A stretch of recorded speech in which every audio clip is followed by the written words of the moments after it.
The Iowa International Center Dialogue Series is a monthly educational program available at no cost to the public, thanks to the generous support of DuPont Pioneer and supporting sponsors. Dialogue events and videos offer a unique opportunity for our community to engage in and learn from important cultural conversations with international experts, and to draw on and highlight the extensive knowledge these individuals bring to our schools, workplaces, and community. For more information about the Dialogue Series and the Iowa International Center, please visit www.iowainternationalcenter.org.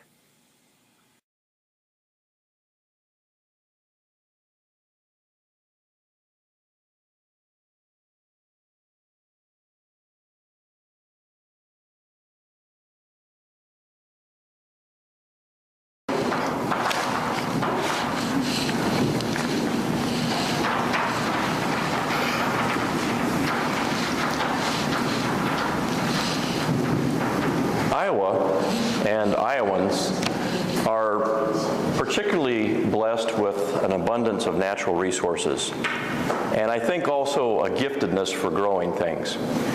And today I'd like to take a little different take on those two things, our natural resources and the giftedness for growing things in this state. And I'd like to do that through the prism of two stories. And the first of these stories you're probably somewhat familiar with. It's the story of Xi Jinping, who came to Iowa for the first time in April of 1985. And he was a rather low-ranking bureaucrat in the Hebei province government. He was a minister, not a full-blown minister, but a low-ranking bureaucrat in their agricultural focus. And he came to Iowa. This was his first trip to the United States. Came to Iowa to take a look at our agriculture and to take a look at the mechanization of agriculture as we practice it. It wasn't a gilded trip. It wasn't a junket in the traditional sense. It was a pretty humble trip. There weren't any 4- or 5-star restaurants or hotels on his itinerary. He stayed with real people. He stayed with the Lundys, I should say the Landys, and the Dvorak's of Muscatine. He joked about staying in a bedroom of a teenage young male in the Dvorak home where there was green shag carpet and Star Trek cutouts on the walls. And he ate scrambled eggs with a spoon because his hosts forgot to buy the chopsticks for him, his desired eating utensils. So it was a very humble experience, but it was a very meaningful and deep experience for him. And how do we know that? Well, we have his own words. Because when he came back to the United States in 2012, he said, "You have no idea how meaningful that experience was for me." And that had some meaning. He came back in 2012 as the vice president of China, the known successor in the succeeding year to the presidency of China. And we know that also from the things that he shared when he came back and how the planning for that trip took place. Because you see, as is normal with state visits to the United States of international dignitaries, all the focus immediately jumped to the two coasts. And so he had a long meeting planned with President Obama in the White House. There was a full military honors ceremony at the Pentagon. There was a big shindig at the State Department. And on the other coast, the same kind of thing was taking place. Plans were laid for dinner with the Vice President in LA, meeting with the Governor of California, meeting with the Mayor of Los Angeles, and so on. But he threw his planners a curve. He said, "I'm going from the White House to the Landys' house in Muscatine, and I'm going to stay in Iowa for 2 days." Why would he do that? He made that stick, and he wasn't interested in seeing government officials and business executives in Iowa, although he did some of that too. His real heart's desire in the whole equation was to go back to Muscatine and to spend time with those 13-plus individuals that he'd spent quality time with in 1985, the people that reached out to him before he was a known commodity and made him feel welcome and made him feel like they cared about him and his mission in Iowa. jump to the story of, and I should say one more thing. The other thing that I found particularly poignant was he took great pleasure in carrying around with him as he went around Iowa a 27-year-old itinerary from his trip that quarter century ago, and showing people like Governor Branstad and others, you remember when we visited on April such and such of 1985? Most of them didn't, but he did. Shift to another story. This is the story of Aaron, as I call it. I was in Washington, D.C. about 4 years ago, and I was listening to a speech by an acquaintance of mine, Aaron, about his first commercial air flight. Aaron was raised on the poor side of Chicago, and he had graduated college, and he was traveling, first time on a commercial airline, headed to the southeast. Not in the States, he was going to the Dominican Republic, to Santo Domingo. And he was one of the first of the groups of the Peace Corps to go overseas for this country. This wasn't a happy story. He wasn't a happy camper. He was pretty upset. And he was agonizing over doubts about whether he'd made the right choice for his career. He had real doubts that he was going to be able to make a difference when he got to the Dominican Republic. And he still felt that way when he landed. And he talks about getting off the plane and going down to the tarmac and being welcomed by several Dominican natives. And he said almost from the get-go, this one young man, this one native Dominican man, started shadowing him, and he did throughout the day. And he said that time and again, this young man went out of his way to make it clear to Aaron that he was welcome, that he was valued, that they were very appreciative of his having come to the Dominican Republic. And he said so much so that by the end of the day, he really had almost done a 180 on how he felt about being there. He felt pretty positive about things to come. And he took this young man aside and he said, you know, I can't tell you how much I appreciate what you've done for me today, but I have to ask you, why? Why did you go to these lengths to make me feel so welcome here? And the young man said, I've just returned to my country from a year studying abroad as a foreign student. And the country where I stayed, I was in a small town, and I stayed with a family where the community and the family made me feel so welcome, loved really, and a part of the community and the family, that I vowed when I went back to my country, I was going to do the same for visitors here. And you're the first recipient of that. But what's the common thread in those two stories? It's easy to focus on the national and internationally known figures in those stories, Xi Jinping, Aaron Williams. But that's not where the action took place. That's not where the real story is. The real story, the real power in this story, is what those people in Iowa did. Because Aaron Williams' story in the Dominican Republic also has an Iowa connection. The young man who had returned to the Dominican Republic had been a foreign student in small-town Iowa. And Aaron had gone on to return to this country after his 2.5 years in the Dominican Republic and do a stint as a recruiter for the Peace Corps. He became a responsible official for the U.S. Agency for International Development. He went on to be a senior officer in an international development agency, a nonprofit corporation. And in 2009, he became the first African-American director of the U.S. Peace Corps. So it's easy in these two stories, I think, to focus on Xi Jinping and Aaron Williams. But again, that isn't where the action is. It was on the streets of Iowa, in small towns, in these two stories, where people did extraordinary things in their day-to-day life. Why do they do that? I'd like to go back to what I started with when I said something about the natural resources of Iowa and the giftedness for growing things in this state. And I'm not the only person that's observed this. I've talked with people that have been involved in international visitor programs for decades that say the same thing. There's something rather extraordinary about people in Iowa, not exclusively Iowa. A lot of it is focused on the Middle West, though. And I think what it is there is a natural resource in this state, a reservoir, so to speak, of goodwill, of genuine interest in other people, particularly as it comes to international visitors. These people, when they come to this state, feel it in their bones. I've seen it happen personally. They feel it in their bones. They understand that this is a person that really is genuinely interested in me, cares about my country, my culture, and cares about me as an individual. What does that yield?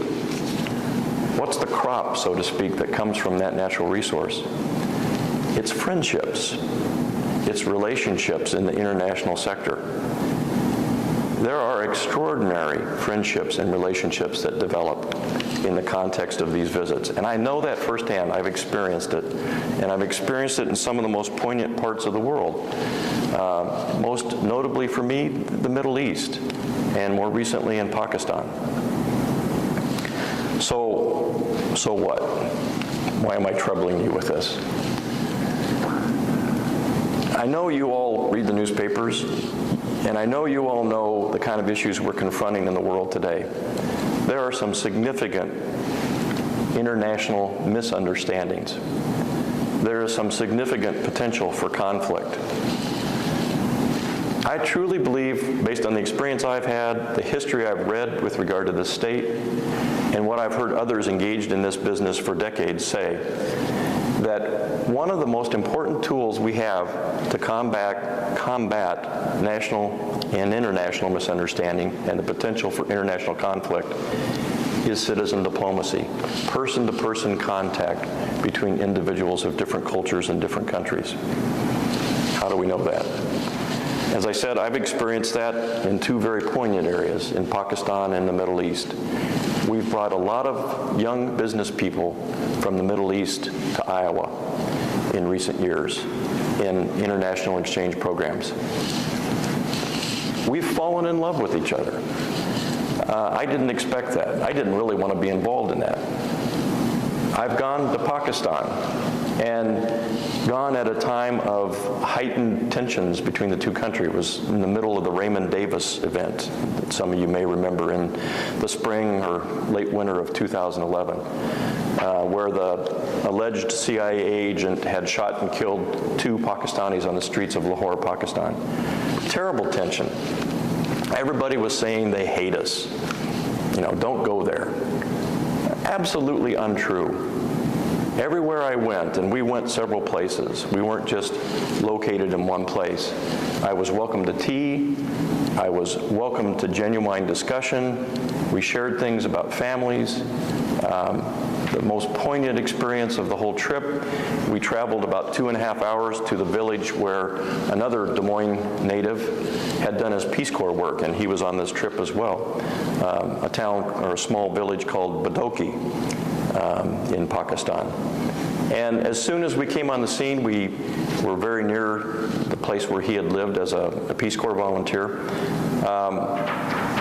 A water buffalo herder came up to us and immediately started milking one of the water buffalo for cream and put on hot water on the fireplace to fix his tea. And we all sat down and had a wonderful cup of tea and conversation. But I experienced that everywhere I went. Okay, so I have some personal experience. So what?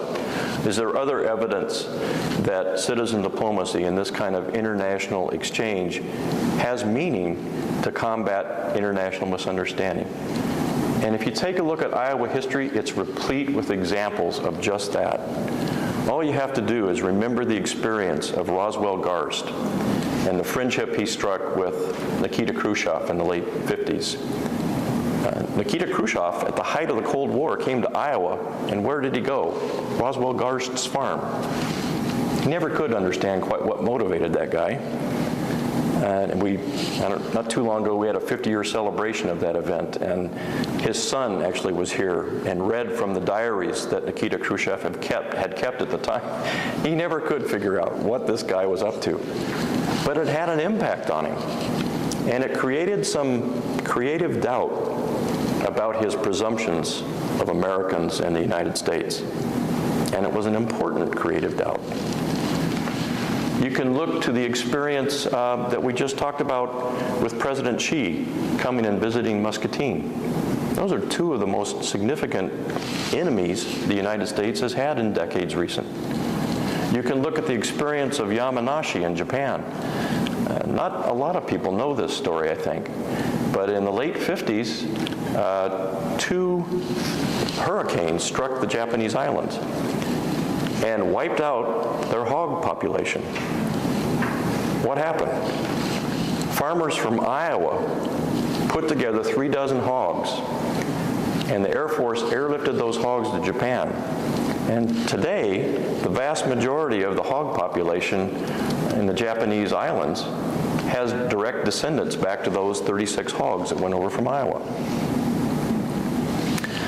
So I think the history, and my personal experience certainly, is replete with examples of what citizen diplomacy can do, that Iowans are particularly skilled at it, and that it has real impact in real situations of international importance. So, in terms of why am I bothering you with this, there are growing instances, I think, of potential international misunderstanding in areas where we in this state have some valued experience in addressing conflict and the potential for misunderstanding. China, Russia, resurgent Russia, the Middle East, Pakistan. And if we are to address those successfully, it's really time to step up our game. And I think that we live in Iowa in a time where we are so well prepared to do this, the only thing we lack is the people, the volunteers. And we have an agency in the Iowa International Center, formerly known as the Iowa Council for International Understanding, that's been doing this for decades. Literally every month, I think. Is that right, Janet? Just about every month. Yeah. There are visitors in this country, in this state, in this town, where you have an opportunity to take these people to dinner, to have them stay in your home, all levels of commitment and time. You have organizations like the sister state organizations, which brought President Xi here back in 1985. And there is currently a lot of activity going on with respect to the Hebei, Iowa sister state relationship, because President Xi is on the other end pushing for his people in Hebei province to take advantage of the relationship with the state of Iowa. Kim Heidemann, who runs that agency, is pulling her hair out. She's got so much pressure to do things with respect to Iowa. One of the things I've heard about is that they're going to set up an Iowa school in, I believe, Hebei province. It's going to teach the Iowa curriculum. There are other things like that that are happening in that sister state relationship. There's a sister state relationship that I'm involved with the state of Yucatan in Mexico. Incredible opportunities to host Yucatecans when they come to Iowa, and to go down to Yucatan and spend time in real Yucatecan homes. So, sister cities, sister states, IIC, incredible opportunities to get involved. And I would urge you to do that. And just to give you evidence that I'm not the only one calling for a time of stepping up citizen diplomacy activity, I wanted to share with you an article that I read in an international journal just last week, actually. And this is with respect to Iran. And the authors, one of whom was from Iran, was advocating citizen diplomacy, but a particular form of citizen diplomacy, in this case, interfaith exchanges. And he said, in an era of increased connectivity, it is often the faces and actions of everyday citizen diplomats, and not the powerful elected officials of Washington, who represent the United States worldwide. It is often the faces and actions of everyday citizen diplomats, and not the powerful elected officials of Washington, who represent the United States worldwide. The personal interactions, face-to-face meetings, and casual correspondence from Americans, both at home and abroad, are what most significantly imprint a global recognition upon others.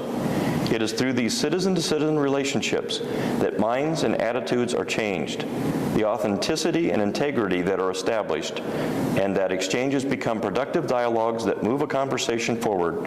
Without this form of on-the-ground diplomacy, we are left with the stilted moments that stagnate conciliatory movement. He's talking about formal diplomacy. Stilted moments of stagnated conciliatory movement. You need that, there's no doubt. But if it's not complemented by citizen diplomacy, you've really lost something. And I wanted to share just one final story, a brief one, as an example of how citizen diplomacy needn't involve a lot of planning. It's more of a mindset, particularly if you're traveling overseas. There's a story that came out of China about a year and a half ago. I saw it on Fareed Zakaria GPS. A young student from California was studying in a large city in China, and he went to a McDonald's, got a hamburger and fries and a drink, went out and sat down on the sidewalk. And he happened to just sit down to a homeless woman. She was pretty obviously homeless. And he got up and walked back into the store and bought another dinner and brought it out and gave it to her. It seemed like a big deal. But before he knew it, he had people photographing and videotaping this, just Chinese people that were there to partake of the food. And there had been a real controversy within China at that time about the callousness, so to speak, of society, about the fact that people weren't moved by this kind of scene anymore, and it was troubling. And here you had this young American student taking the time and the trouble to address it in a meaningful way. Well, they put this on the web, and it became an overnight sensation. It went viral in China, and literally tens of millions of people had hits to look at this video and the story of what this young man had done. Tremendous impact, just because he had the presence of mind and attitude to address that situation. That's citizen diplomacy too. So I would appeal to you to take advantage of the many agencies we have in the state and in the city. Get involved in IIC hosting, dinners, overnight stays. Get involved in these sister city, sister state relationships. Give you an even longer term exposure to another culture, another country. And if you're like me, it's at moments like this easy to soar when you're thinking about citizen diplomacy on an intellectual level, but then the day-to-day realities of life kind of drag you down to the earth again. And I find myself saying, do I really have the time to do this? Am I really going to make a difference? And I always go back to something that Bobby Kennedy said in South Africa in 1966, an excerpt from a speech that he gave that I absolutely love, and it talks to the strength of the individual and the importance of their individual action. And he said, thousands of Peace Corps volunteers are making a difference in isolated villages and city slums in dozens of countries. Thousands of unknown men and women in Europe resisted the occupation of the Nazis, and many died, but all added to the ultimate strength and freedom of their countries. And then most importantly, it is from numberless diverse acts of courage and belief that human history is shaped. Each time a person stands up for an ideal, or acts to improve the lot of others, or strikes out against injustice, they send forth a tiny ripple of hope. And crossing each other from a million different centers of energy and daring, those ripples build a current which can sweep down the mightiest walls of oppression and resistance. Let us be about sending forth ripples of hope from this place, creating an Iowa wave to join the waves of the other 49 states. And who knows what mighty walls of international misunderstanding and conflict those waves will sweep aside. Thanks for listening, and if you have any questions, I'd love to talk with you.